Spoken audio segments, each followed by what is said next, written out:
What's up, everyone? Welcome to the Power Play with CJ. It's going to focus in on the Columbus Blue Jackets giving Seth Jones a 6-year contract extension worth $32.4 million for an average a little over $5 million per year. Limited no trade clause in the last 2 years of the contract, or actually a no trade clause in the last 2 years of the contract. So, again, great deal for Jones, great deal for Columbus. He got taken care of. And Columbus doesn't have to worry about an offer sheet, which, let's be honest, they probably weren't going to have to worry about anyway, considering only 2 have been signed in the last 6 years, according to Hockey News' Matt Larkin, and those two offer sheets were Shea Weber, Jones' former teammate, and Ryan O'Reilly. So, just one of those situations. But again, I think Columbus wants to build from their blue line. That was a underlining message of their trade for Jones, in January. You got him, you got Ryan Murray, and then, Zach Werenski coming along. And, as much as I love Seth Jones, I think there's a possibility that Werenski's the best out of that trio. So, again, it's still too early to really tell for sure. But, it's a good move, to keep him locked up.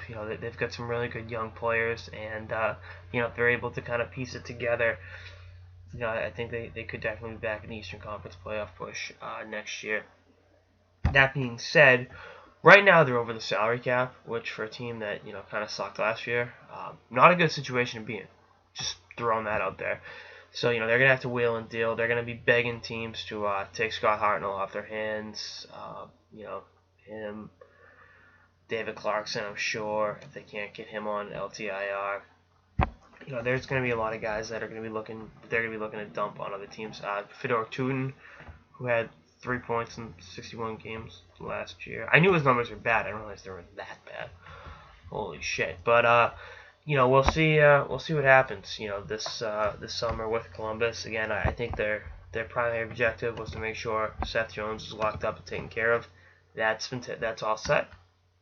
So now it's like, all right, let's get under the salary cap because you have to be there by the time the season opens. And during the off season, you can go 10% over, so it's not too big of a concern at this moment. But I'll be damned if they're not trying to move some of these contracts this summer. And they have a good youth movement coming up. I've talked to the young players, and the guy I want to throw this out there I'm excited about is Oliver Bjorkstrand. I mean, I liked him when he was Jones' teammate in Portland, and he had a really good NHL audition this year. He looked really good in the AHL playoffs, and I think he will be definitely pushing for a full-time spot in Columbus next year. So, good day to be a Portland Winterhawk, as always.